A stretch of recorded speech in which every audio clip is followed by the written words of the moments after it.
All right, we have the review for the absolute value and piecewise functions first. So this is graphing absolute value functions, which is what the last thing we learned. So the first thing when I look at these and see the equation, and if you want to scratch that out and write y, that's fine. It's the same thing. But I find the vertex, so I know where to start. So the vertex, remember, it's the negative of this guy and this guy. So it's going to be 1, so the opposite of negative 1 is your x, and this guy back here is your y. So that's my vertex. So I'm going to go over 1 and up 3, okay? And that's either my lowest spot on my graph or my highest. And the way I know if it's my lowest or my highest, I look at this number right here. That's my slope. If it's positive, that means it's going up. If it's negative, it means it's going to go down. In this case, it's 1/2. It's positive, so we're going up. So we're going to go up 1 and out 2, okay, on both sides. Because on absolute values, if I put a 2 in there, it's going to produce the same answer as if I put a -2 in there. It's going to give me the same y. Okay, so my graph should look like this. All right, now my domain, a little secret, your domain on all absolute values are always going to be all real numbers, or if you like to write the negative infinity to positive infinity, you can do that. It's the same exact thing. But they're always going to be all real numbers unless they specify and say only when x equals this to this or whatever, and they'll give you what the domain crunch is, okay? So if they don't say anything like that, they don't give you this and say when x equals this, then it's always going to be all real numbers. So you can just go through on numbers 1, 2, and 3 and put all real numbers on that, on all 3 of those. Your range is going to depend on your vertex and which direction it's going. So remember your range or your y values. So none of these y values are in this graph. They don't start, y values don't become used, if you will, until right here, which is 1, 2, 3. Y is 3, and then it's everything above that. So that's positive infinity. Remember, if it includes that point, you have to use the brackets, and if it means everything up till that point, you use the parentheses, and with infinity, you always use the parentheses. Then it asks for you to explain the translation, so it wants to know how it changes, how the new graph changes from its parent function. Parent function starts at 0, 0. So the parent function is going to have 0, 0 as your vertex, and then goes up 1 over 1, up 1 over 1, like this. So that would be for every absolute value, that's where they start. Okay, so no matter what absolute value equation you're looking at, this is the parent function where it all begins. And so the translation wants to know how much does it change from here to here. Well, it goes right 1 and up 3. So you would say, literally, right 1, up 3. And notice that the slope of the parent function is up 1 over 1. This one goes up 1 over 2. So it's been kind of squashed. Okay, so it's kind of like it takes the parent function and squishes it down. Okay, so we say that is compressed by 1/2, because now the new slope is 1/2 instead of 1. Okay, on number 2, your vertex is the opposite of this, would be -1, and then this number in the back would be 5. So we go -1 and then up 5. 1, 2, 3, 4, 5. So the new vertex is right here. Our slope is -2, so that means we're going to go down 2 and out 1. Like that. So, again, our domain will all be all real numbers, or if you like the infinities, you can do that. The range, when you state the range, you always state it from the bottom up. So in this case, it's going to continue going, right? So it's going to be negative infinity, right? Because it doesn't stop. And then as you come up, eventually it'll stop at y is 5. So it stops at 5, and you put the brackets. the translation for this guy, again, the parent function would be here, right? So it goes to the left 1 and up 5. So left 1, up 5, and it's flipped. You can just write flipped. In fact, they like to say it's flipped over the x-axis, but it's just, if you just write flipped, we'll know what you mean because now it's upside down. Okay, and it's flipped, and it's stretched now because it's 2 over 1 instead of 1 over 1. So it's kind of like they grabbed it and stretched it out and made it taller and skinnier. So it's stretched by 2.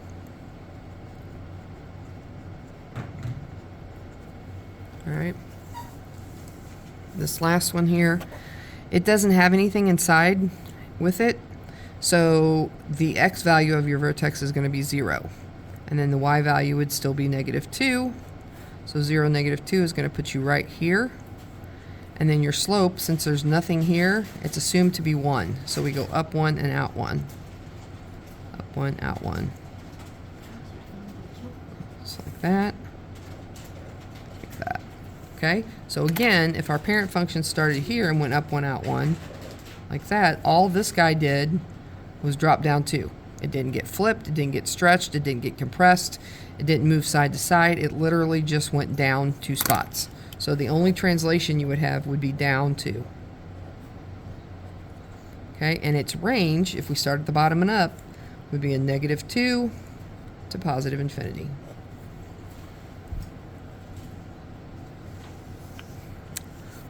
On this one, they just want you to give the slope and the vertex, okay? So again, the slope is the opposite of this guy and then this guy. So the slope is going to be -1, -4. Oh, my bad, that's not the slope, that's the vertex. Beep, beep, beep. Let's back up. Okay, so that's the vertex. So -1, -4, and the slope is this guy right here. It's a negative and there's no number there, so we assume it to be 1, so -1. Here, the slope is this guy right there, so it's a -1/3. And again, there's nothing inside here with the x, so our x value of the vertex is 0, and then this guy back here is 1. This one, slope again is 1. Ooh, that's ugly, sorry. Is 1. And then the opposite of this would be 5 and 2. You don't take the opposite of this, you only take the opposite of that guy. So it'd be 5 and a +2. Okay, on this one, they want us to write the equation, so we find the vertex is at +2, -1. So your vertex is +2, -1. So you plug that into your equation. The other thing you need to find is the slope. So it goes up 1 and over 1. So our slope is +1.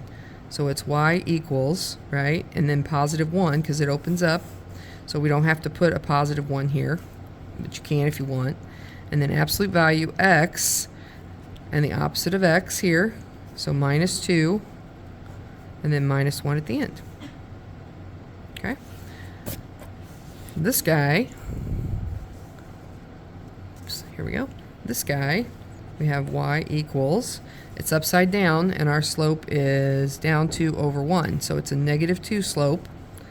And we have x, and then our vertex is at 0, 1, 2, 3, 4, 5. 0, 5. So 0, 5 is our vertex. So that means that there's nothing inside here with the x, and then we have a +5 on the outside.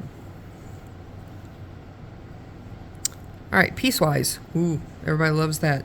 So again, piecewise is basically just saying that we have this equation that is graphed when x is less than 2, and we have this equation that's graphed when x is greater than or equal to 2. So, -2. So we're going to draw a border at -2, right here, just like this, okay? And then we're going to look here, and this guy can be written y equals x plus 5, if that helps. And he lives over here, y equals x plus 5. And then this one is y equals -4, and it lives on this side of the boundary. So y equals -4 is easy to graph. It's just at -4. So 1, 2, 3, 4 right here, and it just goes straight across. Now, the question is, when it hits the border, is it a closed circle or an open circle? So we look back here, and it's got the greater than or equal to sign, so it is a closed circle. Okay? Then that's this one. It's graphed. Now we graph this guy, y equals x plus 5. So you can do it two ways. You can graph it just like this border's not here and go up to 5. 1, 2, 3, 4, 5. Put a dot, and then your slope's up 1 over 1, which is this direction. But that's in the wrong neighborhood. We need it to go down like this into the other neighborhood, and we'll have to erase this part. So this part, because it's just less than but not equal to, we need to get rid of this. And because it's less than or but not equal to, it's an open circle. Okay? And again, we didn't have to do that part, domain and range. So your graph should look something like that. All right, this guy, we have two borders because we have three different graphs. We have one at -2. So it goes here. Oh, I'm off. Give me a sec. -2. And then we have one at 4. 1, 2, 3, 4, right here. So we have a neighborhood here, we have a neighborhood here, and we have a neighborhood here. So this equation lives when x is less than or equal to -2. So that is y equals x minus 1. They live in this neighborhood.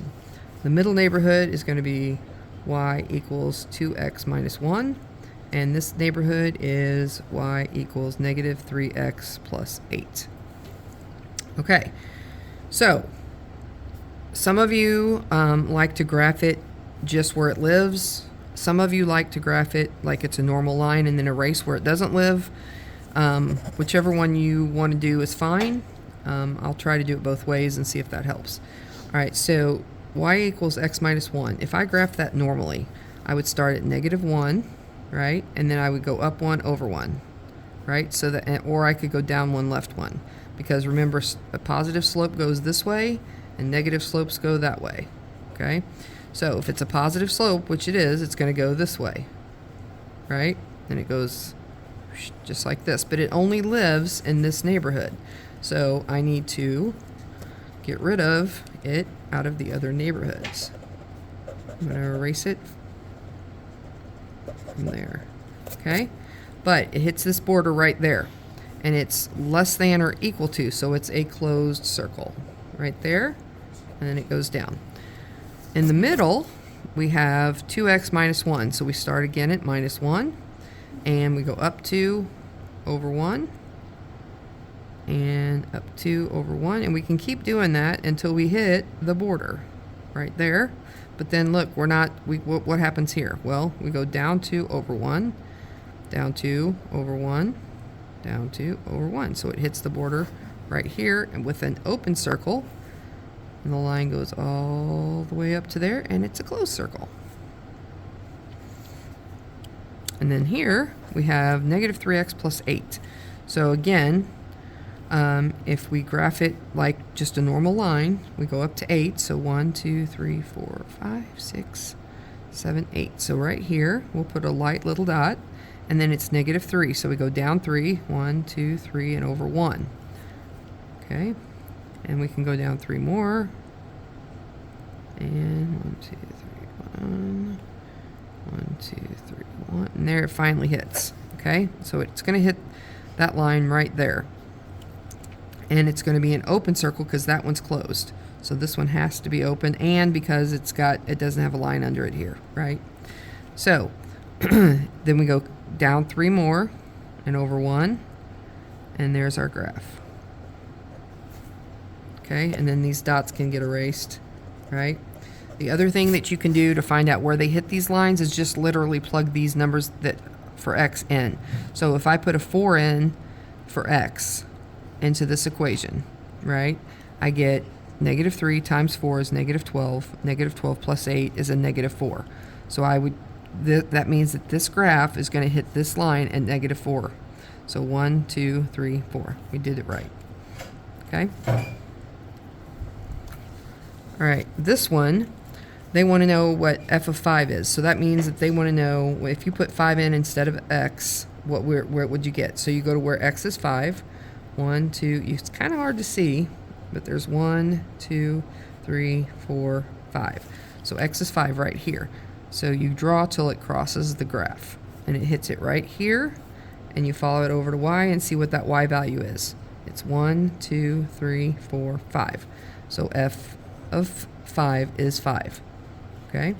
F of negative 3, you do the same thing. You go to where x is negative 3, 1, 2, 3, right here, and you draw a line. You got to be careful because, yes, it crosses right here, but that's an open circle. That means that point is not included. So you have to go down till it hits this closed circle at negative 3. That's the one you use, negative 3. And then at f of 1, you go to where x is 1 and go up, and that one's easy. It's right there. It's also 1. Now, this just happens to be a coincidence that these ended up being the same as this number. That does not work like that most times.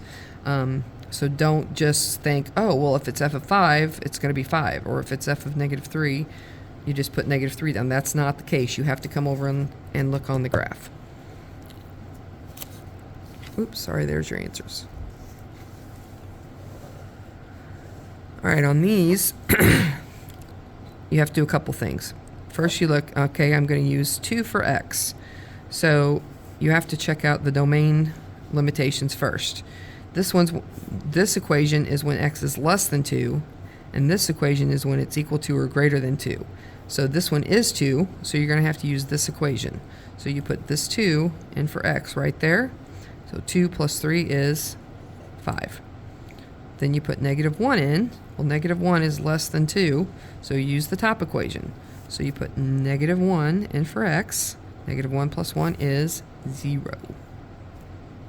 Put 4 in. 4 is greater than 2, so you put a 4 here. 4 plus 3 is 7. And then negative 5 is less than 2, so a negative 5 in for x. Negative 5 plus 1 would be negative 4.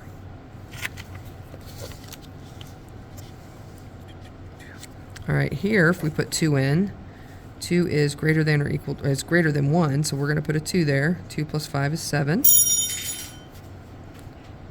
we put negative 1 in, it's less than 0, so if I put a negative 1 here, half of negative 1 is a negative 1/2. Negative 1/2 minus 3 would be a negative 3.5. 4 is greater than 1, so we put 4 here. 4 plus 5 is 9. And negative 5 is less than 0, so negative 5, half of negative 5 is negative 2.5. Negative 2.5 minus 3 would be a negative 5.5. This one we have 3 situations, right? So if it's less than or equal to negative 2, it's this answer. If it's between these two, use this equation. If it's greater than or equal to 2, use this equation. So 2 is equal to 2, so we put the 2 here, right? So negative 2 times 2 is a negative 4. Negative 4 plus 4 would be 0. Negative 1 is going to be in between these two, right? It's bigger than negative 2, but less than 2. So if I put negative 1 there, negative 1 minus 2 is a negative 3. And 4 is greater than 2. So we put 4 here, right? Negative 2 plus 4, or excuse me, times 4. Negative 2 times 4 is a negative 8. Negative 8 plus 4 is a negative 4. And then negative 5.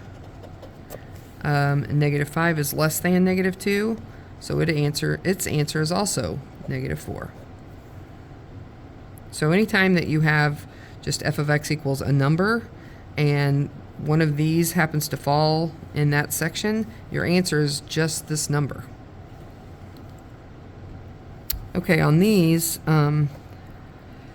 these first three, they want you to graph using the x and y intercepts. And remember, on an x-intercept, it crosses the x-axis. The y values would be 0, right? No matter what number you pick, like this would be negative 4, 0. This would be 3, 0. This would be 1, 0, right? The y value at this spot would be 0. The same thing goes with the y-axis. The x values will always be 0. So you can find those in these equations by putting 0 in for those numbers. So if I put 0 in for x, 2 times 0 is 0, right? So we would just have a big O 0 here. 0 minus 3y equals 6. So in essence, you could just cover that up because it's gone now. It's just 0. And you have negative 3y equals 6, or y equals negative 2. So when x is 0, y is negative 2. So x is 0, y is negative 2, put a dot. Then you come back and you put 0 in for y. So 3 times 0 is 0, right?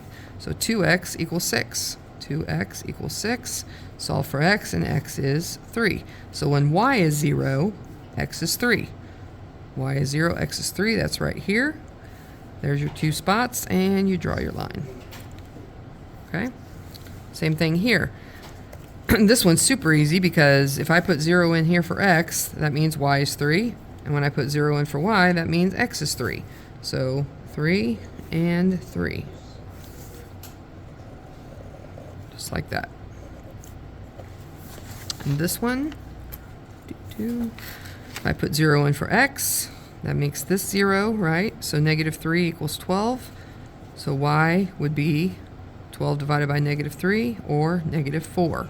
Okay, don't just look at it and say, oh, it's negative 3. It's not. You got to carry it out and get y by itself. So y is negative 4 right there.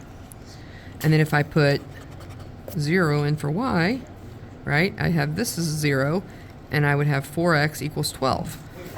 So if 4x equals 12, when I divide by 4, x would be positive 3. Right here. And we connect them. Oops, I missed that one, but there you go. This one, they want you to get y by itself and get it into y equals mx plus b form. So to do that, I'm going to add x to both sides. Right? And that gives me 2y equals x plus 2. Then I divide everything by 2. Right? So the 2's here are going to cancel, and it leaves me just y. And then x over 2 is the same as 1/2 x. Right? Because 1 times x is x, and then 2 on the bottom. So 1/2 x, and then 2 over 2 is 1. So if we graph that guy, we start at positive 1, put a dot, because we start at this, right? We start at the y-intercept at 1. And then we go up, because it's positive, we're going to go up 1 and over 2. Okay? So it's this direction, but that's only half the line. Or we could go down 1 and this way 2 to do the other side of the line, right? So there, now we got the whole line. On this one, y is pretty much alone except this guy right there. So we just need to subtract 1/2 x from both sides. So that would give us y equals negative 1/2 x minus 2. Okay, so we start at negative 2, put a dot, and then our slope is negative 1/2. So that means we're going to go down and over 2. Down and over 2. And again, that's only this half, so to do the other half, we're going to do the opposite of that. We'll go up and over this way too. Up and over this way too. And there's the rest of our line.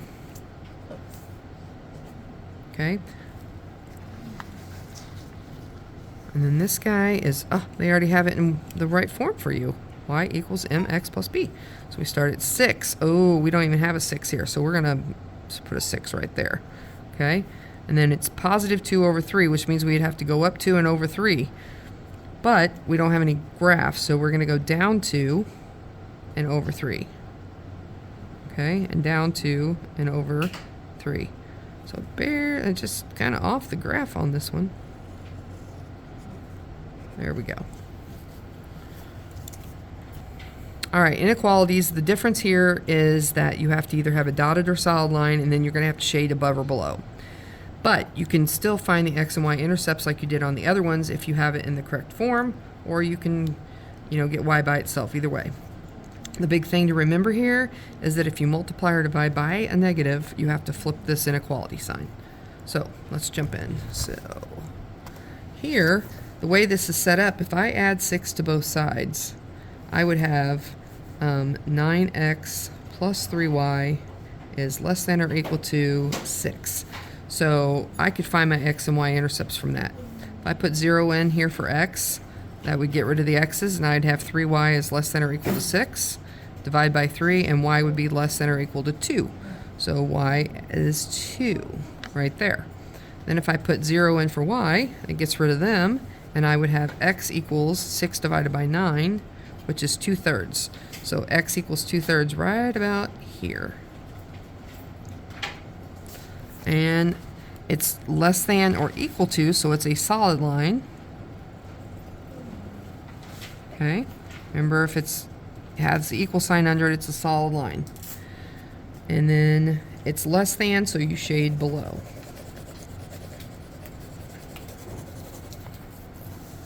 All right, on this one you could do the same thing. You could do the same thing, put 0 in for x. So 6 times 0 is 0, that's gone. So 4y is less than negative 24. If I divide by 4, I would get y is less than negative 6. Now, I did not divide by a negative, I divided a negative, but not by a negative. So negative 6 would be way down here, right? And then if I put 0 in for y, that would take that away, and when I divided 6x is less than negative 24, I would get x is less than negative 4. So negative 4 is here.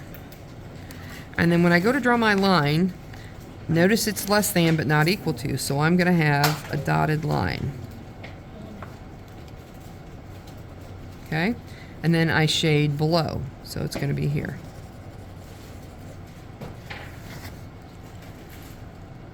On this one, we just need to get y alone. So I'm going to subtract 2, and that gives me negative y is greater than negative 2, oopsie, back up, x minus 2. Gives me x minus 2, that's an x. And then this is negative, so we need to divide everything by a negative 1. That would give me y, and I need to flip this sign. This is less than negative x plus 2. So if I go to graph this dude, I start at positive 2, right here, and my slope's negative, so I go down 1 over 1, down 1 over 1. Or I could go up 1, left 1. And again, this is going to be a dotted line because it's not equal to it, right? And it's less than, so over here. Okay, same thing here. All right, so this last one, or these last three, I'm sorry, we have, again, a negative y here. So I'm going to subtract 3 first, okay? That gives us a negative y greater than or equal to negative 2x minus 3, all kinds of negatives. So I'm going to divide everything by a negative 1. So that gives me y, and then if I divide it, since I divided by a negative, I'm going to flip this guy, right? So it becomes less than or equal to now. And this becomes positive 2x plus 3.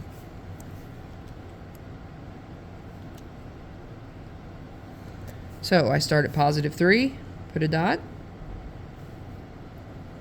And then my slope is 2x, positive 2x, so I go up 2 over 1. And this, it's going to take me in this direction, right? But I want the other half of the line too, so I'm going to go down 2 and left 1. Down 2, left 1. And because it has the equal sign under it, we're going to use its solid line. And it's less than, so it's below it, so it's over here. Okay?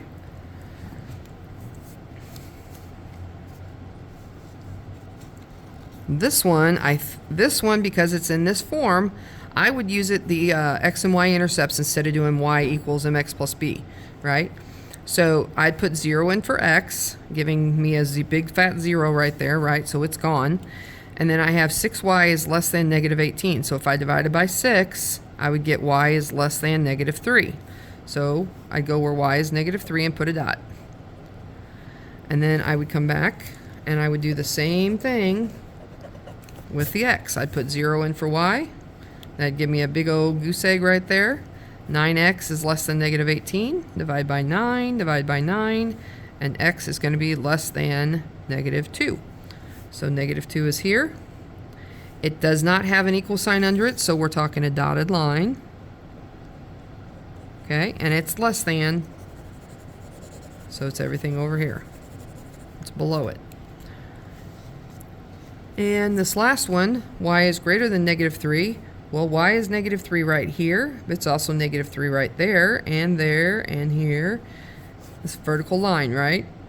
And so, or horizontal line, I'm so sorry. Horizontal line, and it does not have an equal sign under it, so it's a dotted line. Okay. And it's greater than, so it's above everything up here. All right. So just to reiterate, basically what this means, what this is showing us is that any point that I pick in this shaded area, I could plug in for X or Y in here, and this would make this a true statement. Okay.